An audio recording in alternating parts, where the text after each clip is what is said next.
24 देखि चाहिँ अब स्टेज नै अब समीक्षाले त अहिले त खाइसक्नुभयो। अब भेटघाट स्टुडियोमा आउँदा जाँदा भेटघाट हुने क्रम त छँदै थियो।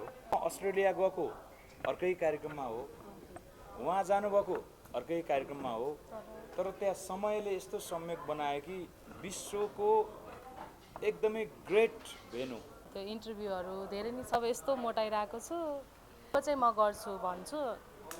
ओल्ड नै जेनेरेसनको भयो भने ओल्ड जेनेरेसनको आर्टिस्टको कम्बिनेसन राम्रो हुन्छ भन्ने मेसेज गएपछि अनि हामीलाई 3बाट चाहिँ पर्फर्मको लागि अफर आएको हो। ओके, समीक्षा चाहिँ अघि उहाँले भन्नुभयो नि तपाईँको त्यो क्लिप याद छ, आई थिङ्क धेरै अडियन्सलाई थाहा छ होला तपाईँको त्यो क्लिप दुई चुल्टी बाटेर त्यो स्कुल ड्रेसमा तपाईँले गाउनुभएको। अहिले त्यो क्लिप हेर्दाखेरि चाहिँ के लाग्छ, कतिको इन्जोय गर्नुहुन्छ? एकदम हेरिरहेको हुन्छु मैले सानो सानो बेलाको त्यो इन्टरभ्यूहरू धेरै नै छ नि त मेरो। अब त्यही ड्रेसबाटै धेरैजनाले मलाई वाच गर्नुभएको थियो अनि हेरिरहेको हुन्छु मैले सर्च गरेर। अहिले टोटली लुक्समा चाहिँ अलि डिफ्रेन्ट छ होला पहिला र अहिलेमा। पहिला चाहिँ अलि दुब्लो थिएँ, अहिले चाहिँ अलि मोटाएँ। अहिले चाहिँ त्यस्तै हुन पाए नि हुन्थ्यो नि, मतलब के त्यो लुक्स अनुसार के दुब्ली थिएँ नि त, अहिले त अब यस्तो मोटाइरहेको छु।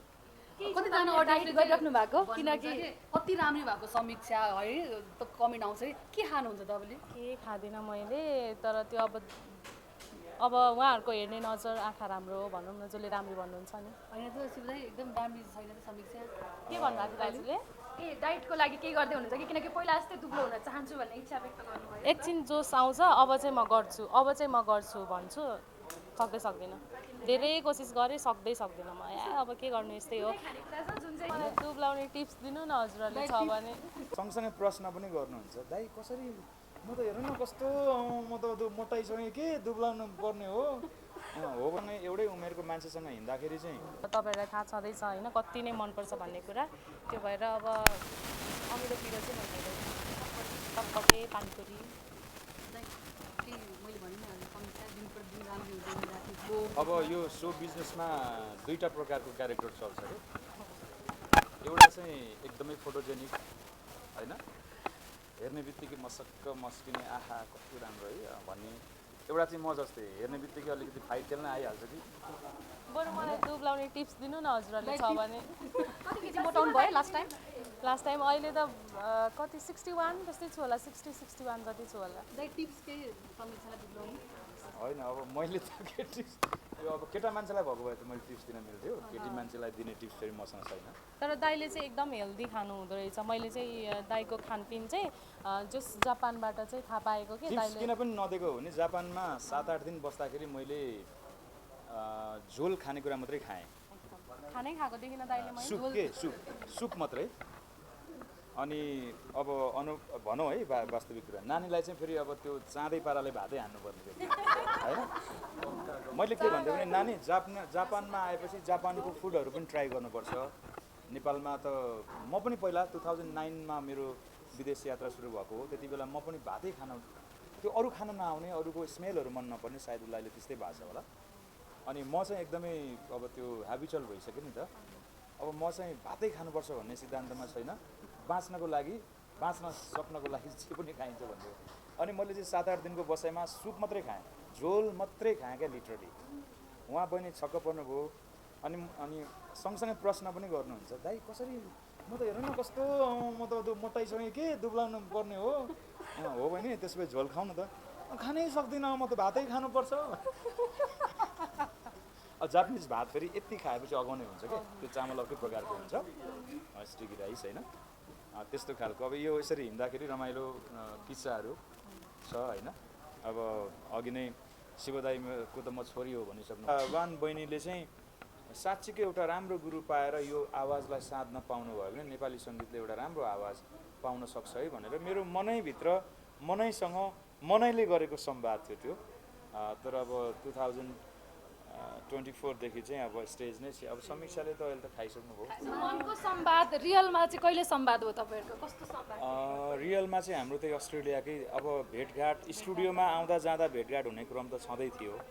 म रेकर्डिङ सकेर ठक्क निस्किने बेलामा समीक्षा बहिनी बसिराखेको, दाइ नमस्ते, के छ बहिनी, आरामै हुनुहुन्छ? ठिक छु दाइ, मेरो यस्तो रेकर्डिङ छ। ए हो, म पनि अब सकेर निक्ले अब बहिनी, फेरि भेटौँला बाई बाई भनेर यसरी हामी भेट्थ्यौँ।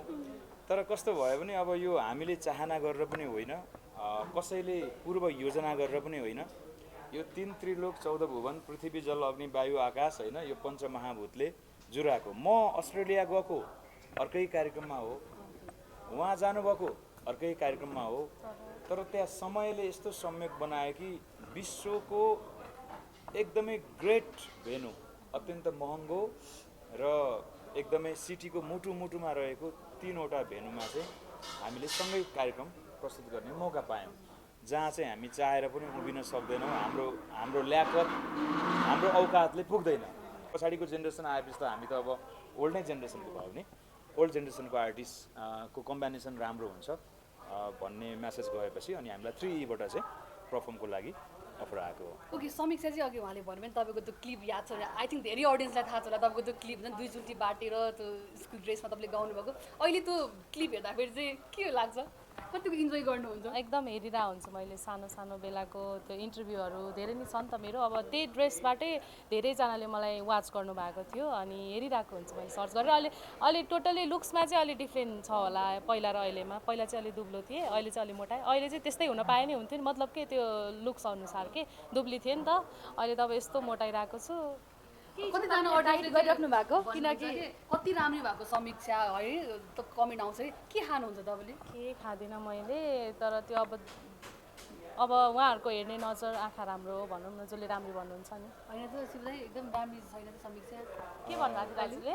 ए डाइटको लागि केही गर्दै हुनुहुन्छ कि किनकि पहिला जस्तै दुब्लो हुन चाहन्छु भन्ने इच्छा व्यक्त गर्नुभयो। एकछिन जोस आउँछ, अब चाहिँ म गर्छु भन्छु, सक्दिनँ।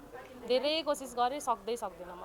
अब के गर्नु, यस्तै हो। खानेकुरा छ जुन चाहिँ जति गरे नि छोड्नै नसक्ने कि। अब यस्तो हो तपाईँहरू नि, अब जस्तै केटी मान्छे भइसकेपछि अमिलो पिरो भन्ने कुरा त अब तपाईँहरूलाई थाहा छँदैछ होइन, कति नै मनपर्छ भन्ने कुरा।